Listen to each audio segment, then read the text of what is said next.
Hi எல்லாருக்கும் வணக்கம். இன்னைக்கு இந்த வீடியோவில் அரிசியே சேர்க்காத 5 விதமான ரெசிபீஸ் தான் பார்க்க போகிறோம். இந்த ரெசிபீஸ் உங்கள் வெயிட் லாஸ்க்கு ரொம்பவும் ஹெல்ப் பண்ணும். டயபெட்டிக் பேஷண்ட்ஸும் இதை சாப்பிட்லாம். இந்த ரெசிபீஸ் எல்லாம் எப்படி பண்ணுறதுன்னு பார்க்கலாமா? கொள்ளும் குதிரைவாலி அரிசியும் வச்சு எப்படி ஒரு சூப்பர் சாஃப்டான இட்லி பண்ணுறதுன்னு பார்க்கலாமா? அதுக்கு ஒரு பவுலில் 1 கிளாஸ் அளவுக்கு கொள்ளு சேர்த்துக்கோங்க.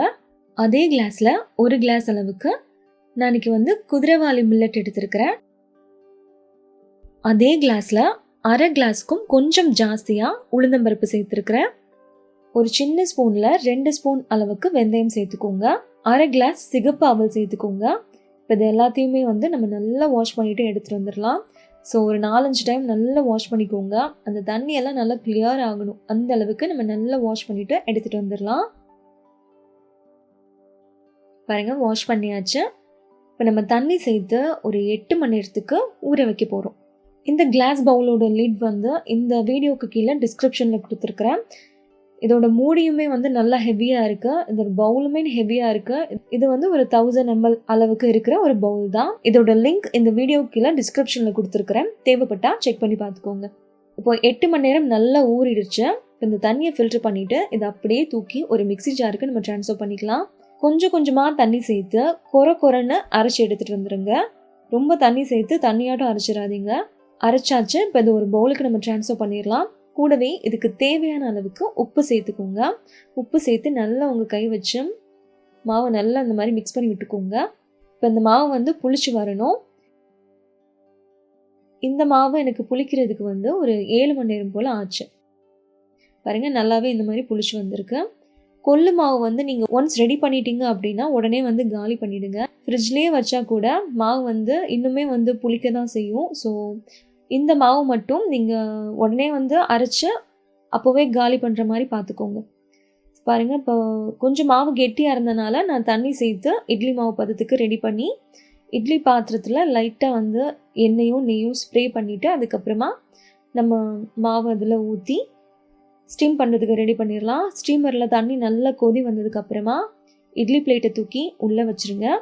இது ஒரு 15 நிமிஷத்துக்கு அப்படியே குக் ஆகட்டும். மீடியம் ஃப்ளேமில் 15 நிமிஷத்துக்கு அப்படியே குக் ஆகட்டும். பாருங்கள், நல்லாவே வெந்து வந்திருக்கு. இப்போ இது கொஞ்சம் ஆறினதுக்கப்புறமா நம்ம எடுக்கலாம். பாருங்கள், ஓரளவுக்கு ஆறிடுச்சு. நல்லா புசுன்னு சூப்பர் சாஃப்டாக இருந்துச்சு. நான் மிக்சியில் தான் அந்த மாவு அரைச்சேன். ஏன்னா நிறைய பேர் இட்லினாலே மிக்சியில் ஆட்டலாமா, மிக்சியில் வருமா அப்படின்னு கேட்குறீங்க. ஸோ உங்களுக்காகவே நான் மிக்சியில் ட்ரை பண்ணினேன். ரொம்ப சூப்பர் சாஃப்டாக வந்துச்சு. நீங்களும் கண்டிப்பாக ட்ரை பண்ணி பார்க்கலாம். இது கூடவே நான் சாம்பார் தான் செஞ்சுருந்தேன். ரெண்டுத்துக்கும் காம்பினேஷன் பயங்கரமாக இருந்துச்சு. கண்டிப்பாக ட்ரை பண்ணி பாருங்கள். அடுத்து நம்ம பார்க்க போகிற ரெசிபி திணை அரிசி தயிர் சாதமும் பட்டாணி மசாலாவும் எப்படி பண்ணுறதுன்னு பார்க்கலாமா? இது பண்ணுறதுக்கு ஒரு பவுலில் 1 கிளாஸ் அளவுக்கு திணை அரிசி சேர்த்துக்கலாம். இப்போ இந்த அரிசியை நம்ம நல்லா வாஷ் பண்ணிவிட்டு எடுத்துகிட்டு வந்துடலாம். பாருங்கள், வாஷ் பண்ணியாச்சு. இப்போ இதுக்கு தேவையான அளவுக்கு தண்ணி சேர்த்து நம்ம ஓவர் நைட் ஊற வைக்க போகிறோம். ஒரு 8 மணி நேரத்துக்கு இந்த அரிசி அப்படியே ஊறட்டும். பாருங்கள், 8 மணி நேரம் நல்லா ஊறி வந்திருக்கு. இப்போ இந்த தண்ணியை நம்ம ஃபில்டர் பண்ணிவிட்டு இது ஒரு குக்கருக்கு ட்ரான்ஸ்ஃபர் பண்ணிடலாம். நீங்கள் எந்த டம்ளரில் அரிசி அளந்தீங்களோ அதே டம்ளரில் 4 டம்ளர் அளவுக்கு தண்ணி சேர்த்துக்கோங்க. ஏன்னா தயிர் சாதம் கொஞ்சம் குறைவாக இருந்தால் தான் நல்லாயிருக்கும்.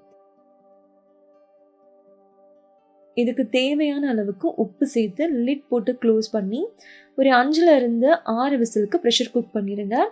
நம்ம அதுக்குள்ளே தாளிப்பு ரெடி பண்ணிடலாம்.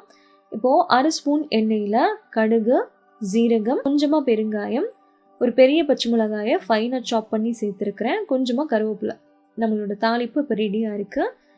பாருங்கள், ப்ரெஷரும் கம்ப்ளீட்டாக இறங்கிடுச்சு. இப்போ அதை நம்ம நல்லா மசிச்சு விட்டுக்கலாம். இந்த மாதிரி நல்லா மிக்ஸ் பண்ணி விட்டுக்கோங்க, நல்லா மசிச்சு விட்டுக்கோங்க. தயிரும் பாலும் உங்கள் விருப்பத்துக்கு ஏற்ற மாதிரி நீங்கள் கூட்டவும் செஞ்சுக்கலாம், குறைக்கவும் செஞ்சுக்கலாம். நான் சூடாக இருக்கும்போதே பாலும் தயிரும் சேர்த்து கலந்துட்டேன். ஏன்னா நாங்கள் உடனே சாப்பிட போகிறோம். ஒருவேளை நீங்கள் ஒரு 2 hours 3 ஹவர்ஸ்க்கு அப்புறம் தான் சாப்பிட போகிறீங்க அப்படின்னா கம்ப்ளீட்டாக ஆறினதுக்கப்புறமா நீங்கள் சேர்த்துக்கோங்க. பாலும் தயிரும் சேர்த்து நல்லா கலந்ததுக்கப்புறமா நம்ம தாளிப்பு இதில் சேர்த்து நல்லா மிக்ஸ் பண்ணி விட்டுருங்க. தயிர் சாதம் ரெடியாக இருக்குது. பட்டாணி மசாலா எப்படி பண்ணுறதுன்னு பார்க்கலாமா? அதுக்கு ஒரு 8 மணி நேரம் ஊற வச்ச பட்டாணியை ப்ரெஷர் குக்கரில் சேர்த்துடுறேன். ஒரு 150 கிராம் அளவுக்கு பட்டாணி எடுத்துருக்கிறேன். கூடவே இது வேகிறதுக்கு தேவையான அளவுக்கு தண்ணி, கொஞ்சம் போல் உப்பு சேர்த்து கரெக்டாக 3 விசிலுக்கு ப்ரெஷர் குக் பண்ணிங்கன்னா நல்லா சூப்பர் சாஃப்டாக வெந்துடும். பாருங்கள், நல்லா வெந்து வந்திருக்கு. இப்போ இந்த தண்ணியை லைட்டாக நம்ம ஃபில்ட்ரு பண்ணிவிட்டு எடுத்துகிட்டு வந்துடலாம். இப்போ ஒரு பேனில் 1 டேபிள் ஸ்பூன் அளவுக்கு எண்ணெய் சேர்த்துட்டு நம்ம குக் பண்ணி வச்ச அந்த பட்டாணியை இதில் சேர்த்துட்டு கூடவே லைட்டாக உப்பு சேர்த்துக்கோங்க. சிக்கன் மசாலா பவுடர் வந்து ஒரு ஸ்பூன் அளவுக்கு சேர்த்துருக்கிறேன். இது கடையில் வாங்கினது தான். அப்படியே மிக்ஸ் பண்ணி விட்டுருங்க. நல்லா கலந்து விட்டுக்கோங்க. மீடியம் ஃப்ளேமில் வச்சு குக் பண்ணுங்கள். நல்லா இந்த அளவுக்கு கெட்டியானதுக்கப்புறமா கொஞ்சம் போல் மல்லி இலையை சேர்த்து நல்லா மிக்ஸ் பண்ணிட்டீங்கன்னா நம்மளோட சிம்பிளான ரொம்பவும் டேஸ்டியான பட்டாணி மசாலா ரெடி ஆகிடுச்சு. இந்த பேனோட லிங்க் வந்து நிறைய பேர் கேட்டுட்ருக்கீங்க. இது வந்து நான் யூஸ் பண்ணது கேஸ்ட் அயர்ன் தான். இதோட லிங்க்குமே வந்து நான் இந்த வீடியோக்கு கீழே டிஸ்கிரிப்ஷனில் கொடுக்குறேன். தேவைப்பட்டால் செக் பண்ணி பார்த்துக்கோங்க. பாருங்கள், நம்மளோட தயிர் சாதமும் பட்டாணி மசாலாவும் சூப்பராக ரெடி ஆகிடுச்சு. ரெண்டுத்துக்கும் காம்பினேஷன் பயங்கரமாக இருக்கும். கண்டிப்பாக ட்ரை பண்ணி பாருங்கள். அடுத்து பார்க்க போகிற ரெசிபி ராகியும் திணையும் வச்ச ஒரு சூப்பர் சாஃப்டான இட்லி எப்படி பண்ணுறதுன்னு பார்க்கலாமா? அதுக்கு 1 கிளாஸ் அளவுக்கு ராகி எடுத்துக்கோங்க. அதே கிளாஸில் 1 கிளாஸ் அளவுக்கு திணை அரிசி சேர்த்துக்கோங்க. 1/2 கிளாஸ் அளவுக்கு சிகப்பு அவல் சேர்த்துக்கோங்க. இப்போ இதை வாஷ் பண்ணிட்டு வந்துடலாம். இப்போ இன்னொரு பவுலில் 1/2 கிளாஸ் அளவுக்கு உளுந்தம்பருப்பு சேர்த்துக்கோங்க. ஒரு சின்ன ஸ்பூனில் 2 ஸ்பூன் அளவுக்கு வெந்தயம் சேர்த்துக்கோங்க. இப்போ இதையுமே வாஷ் பண்ணிட்டு வந்துடலாம். பாருங்கள், ரெண்டையுமே வாஷ் பண்ணி தண்ணி சேர்த்து எடுத்துகிட்டு வந்திருக்கிறேன். இது ஓவர் நைட் ஊறட்டும். அதாவது ஒரு 8 மணி நேரத்துக்கு அப்படியே ஊற விட்டுறலாம். 8 மணி நேரத்துக்கு அப்புறமா நம்ம ஃபஸ்ட்டு உளுந்து தான் அரைக்க போகிறோம். நான் இன்றைக்கி வந்து கிரைண்டரில் தான் அரைக்க போகிறேன். நீங்கள் மிக்சியில் அரைக்கிறதா இருந்தால் உளுந்தோட அளவு கொஞ்சம் மாறும். உளுந்து வந்து நான் 1/2 டம்ளர் சேர்த்துருக்கேன் இல்லையா, நீங்கள் வந்து ஒரு 3/4 டம்ளருக்கும் கொஞ்சம் கம்மியாக 1/2 டம்ளருக்கும் கொஞ்சம் ஜாஸ்தியாக சேர்க்குற மாதிரி இருக்கும். கிரைண்டரில் அரைச்சிங்க அப்படின்னா உளுந்து கண்டிப்பாக 1/2 மணி நேரத்துக்கு அரைப்படணும். அப்போ தான் நல்லா சாஃப்டாக அந்த மாதிரி பொங்கி வரும். உளுந்து மாவு நல்லா அந்த மாதிரி கெட்டியாக அரைச்சி எடுத்துக்கோங்க. அரைச்சி ஒரு பவுலுக்கு ட்ரான்ஸ்ஃபர் பண்ணிவிட்டு நம்ம ராகியையும் திணையும் இதில் சேர்த்துடலாம். தேவைப்பட்டால் மட்டும் அளவாக தண்ணி சேர்த்துக்கோங்க. இது வந்து ஒரு 2லேருந்து 3 நிமிஷத்துக்குள்ளேயே அரைப்பட்டுரும். இதுக்கு ரொம்ப டைமெல்லாம் எடுக்காது. ஒரு 3 நிமிஷத்துக்குள்ளேயே இது ரெடி ஆயிரும். பாருங்கள், இந்த மாதிரி குறைன்னு அரைச்ச இதையுமே அந்த உளுந்து மாவோடு சேர்த்துடலாம்.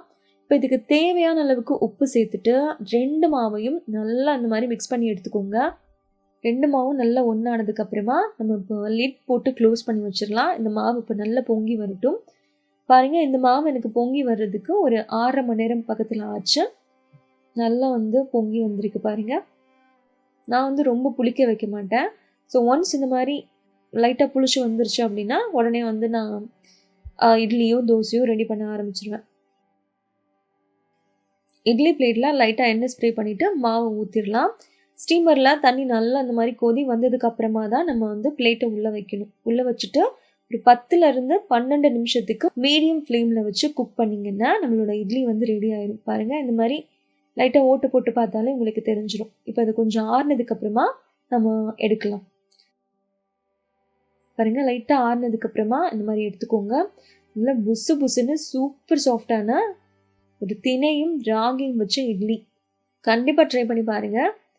இதுக்கு சைட் டிஷ்ஷாக அன்றைக்கி சாம்பார் தான் கேட்டாங்க. ஸோ அதனால் அன்றைக்குமே வந்து நான் சாம்பார் தான் செஞ்சுருந்தேன். ரெண்டுத்துக்கும் காம்பினேஷன் பயங்கரமாக இருந்துச்சு. கண்டிப்பாக நீங்களும் ட்ரை பண்ணி பாருங்கள்.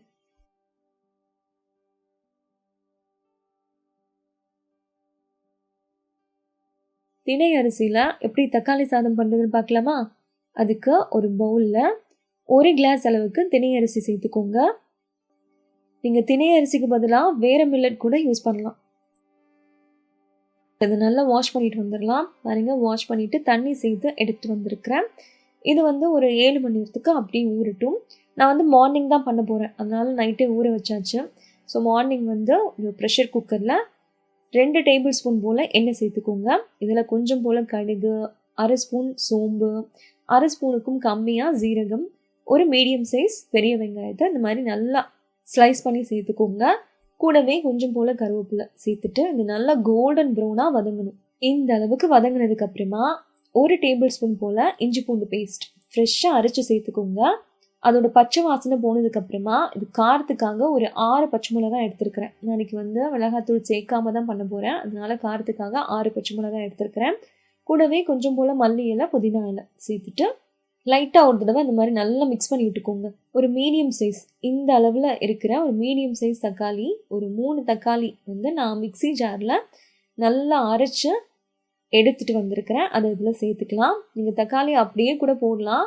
பட் கூடவே ஒரு 1/4 ஸ்பூன் அளவுக்கு மஞ்சள் தூள் சேர்த்து நல்லா மிக்ஸ் பண்ணிவிட்டு லிட் போட்டு க்ளோஸ் பண்ணி வச்சுருங்க. பாருங்கள், இந்த அளவுக்கு நல்லா வதங்கி வந்ததுக்கப்புறமா நம்ம ஓவர் நைட் ஊற வச்சோம் இல்லையா அந்த திணை அரிசி, அது தண்ணி நல்லா வடிச்சிட்டு இதில் சேர்த்துக்கோங்க.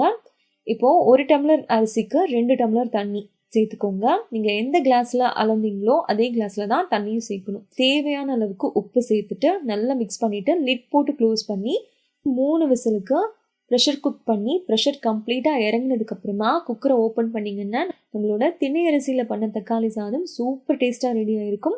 கண்டிப்பாக நீங்களும் ட்ரை பண்ணி பாருங்கள். இதுக்கு சைட் டிஷ்ஷாக நான் இன்றைக்கி முட்டை வறுவல் தான் பண்ணியிருந்தேன். ரெண்டுத்துக்கும் காம்பினேஷன் பயங்கரமாக இருந்துச்சு. கண்டிப்பாக நீங்களும் ட்ரை பண்ணி பாருங்கள். அரிசியே சேர்க்காத ஹை ப்ரோட்டீன் தோசை ரெசிபி தான் பார்க்க போகிறோம். இந்த தோசை நீங்கள் ஹோட்டலில் சாப்பிட்ற மாதிரி நல்லா கிறிஸ்பியாகவும் பயங்கர டேஸ்ட்டாகவும் இருக்கும். உங்கள் வெயிட் லாஸ்க்கும் இது ரொம்பவும் ஹெல்ப் பண்ணும். இது எப்படி பண்ணுறதுன்னு பார்க்கலாமா? அதுக்கு 1 கிளாஸ் அளவுக்கு காஞ்ச பட்டாணி எடுத்துருக்கிறேன். இது ஃப்ரெஷ் பட்டாணி கிடையாது. 1 கிளாஸ் அளவுக்கு பச்சை பட்டாணி, காஞ்ச பட்டாணி தான். அதே கிளாஸில் 1 கிளாஸ் அளவுக்கு திணை அரிசி எடுத்துருக்கிறேன். அதையுமே அந்த பவுலில் சேர்த்துடலாம். அதே கிளாஸில் 1 கிளாஸ் அளவுக்கு சோளம் எடுத்துருக்கிறேன். நான் இன்றைக்கி வந்து ஒயிட் சோளம் தான் எடுத்துருக்கிறேன். அதே கிளாஸில் 1/2 கிளாஸ் அளவுக்கு உளுந்தம்பருப்பு சேர்த்துக்கோங்க. சிகப்பாவல் 1/2 கிளாஸ் அளவுக்கு சேர்த்துக்கோங்க. ஒரு சின்ன ஸ்பூனில் 2 ஸ்பூன் அளவுக்கு மட்டும் வெந்தயம் சேர்த்துருக்கிறேன். இப்போது இது எல்லாத்தையும் நம்ம நல்லா வாஷ் பண்ணி எடுத்துக்கலாம். 4-5 டைம் நல்லா வாஷ் பண்ணிக்கோங்க. அதில் நிறைய டஸ்ட் இருக்கும். ஸோ அந்த தண்ணியெல்லாம் கொஞ்சம் கிளியர் ஆகிற அளவுக்கு நம்ம நல்லா வாஷ் பண்ணிவிட்டு எடுத்துகிட்டு வந்துடலாம். இப்போது இது முங்குற அளவுக்கு தேவையான அளவுக்கு தண்ணி சேர்த்து ஒரு 6லேருந்து 7 மணி நேரத்துக்கு அப்படியே ஊற வைக்க போகிறோம். பாருங்கள், 6 மணி நேரத்துக்கு அப்புறமா நல்லாவே ஊறி வந்திருக்கு. இப்போ இந்த தண்ணியை நம்ம ஃபில்டர் பண்ணிவிட்டு இதை ஒரு மிக்ஸி ஜாருக்கு நம்ம ட்ரான்ஸ்ஃபர் பண்ணிடலாம். எனக்கு கொஞ்சம் அளவு ஜாஸ்தியாக இருந்தனால நான் 2 டைமாக போட்டு அரைச்சி எடுத்துக்கிட்டேன். நல்லா ஃபைன் பேஸ்ட்டாக அரைச்சி இதை ஒரு பவுலுக்கு நம்ம ட்ரான்ஸ்ஃபர் பண்ணிக்கலாம். இப்போது இந்த மாவுக்கு தேவையான அளவுக்கு உப்பு சேர்த்து உங்கள் கை வச்சு நல்லா மிக்ஸ் பண்ணி விட்டுக்கோங்க. எல்லா மாவும் ஒன்று சேரணும். நல்லா மிக்ஸ் பண்ணதுக்கப்புறமா இது புளிக்கட்டும். இந்த மாவு எனக்கு புளிச்சு வர்றதுக்கு கரெக்டாக 6 மணி நேரம் போல் ஆச்சு. நான் இந்த மாதிரி லைட்டாக மாவு புளிச்ச உடனே வந்து தோசை ரெடி பண்ண ஸ்டார்ட் பண்ணிடுவேன். ஓவராக புளிச்சா அந்த புளிச்ச ஸ்மெல் யாருக்குமே பிடிக்காது. கொஞ்சம் நெஞ்சு எரியிற மாதிரி இருக்கும். ஸோ ஒன்ஸ் இந்த மாதிரி லைட்டாக புளிச்சதும் நான் தோசை ரெடி பண்ண ஆரம்பிச்சிடுவேன். பாருங்கள், தோசை பேன் நல்லா சூடாக இருக்குது. நம்ம நல்லா தின்னாக ஒரு தோசை போட்டு எடுத்துடலாம். நல்லா கிறிஸ்பியாக ஹோட்டல் ஸ்டைலில் உங்களுக்கு அவ்வளோ டேஸ்ட்டாக தோசை கிடைக்கும். லைட்டாக நான் நெய் போட்டு தான் செஞ்சுருக்கிறேன். நீங்கள் வேணும்னா எண்ணெய் கூட யூஸ் பண்ணிக்கலாம். ரொம்ப கம்மியாக யூஸ் பண்ணிக்கோங்க. 2 பக்கமும் நல்லா திருப்பி போட்டு கிறிஸ்பி ஆனதுக்கப்புறமா நம்ம தோசை எடுத்துடலாம். பாருங்கள், இந்த தோசை கண்டிப்பாக ட்ரை பண்ணி பாருங்கள். பயங்கர டேஸ்ட்டாக இருக்கும். இதுக்கு சைட் டிஷ்ஷாக நான் இன்றைக்கி வந்து பன்னீர் புர்ஜி தான் பண்ணியிருந்தேன். ட்ரை பண்ணி பார்த்துட்டு எப்படி இருந்துச்சுன்னு எனக்கு கமெண்ட் பண்ணுங்கள். இந்த ரெசிபி உங்களுக்கு பிடிச்சிருந்தா லைக் பண்ணுங்கள், ஷேர் பண்ணுங்கள். கோகிலா அகர்ச்சன் சேனலுக்கு சப்ஸ்கிரைப் பண்ணுங்கள். நன்றி, வணக்கம்.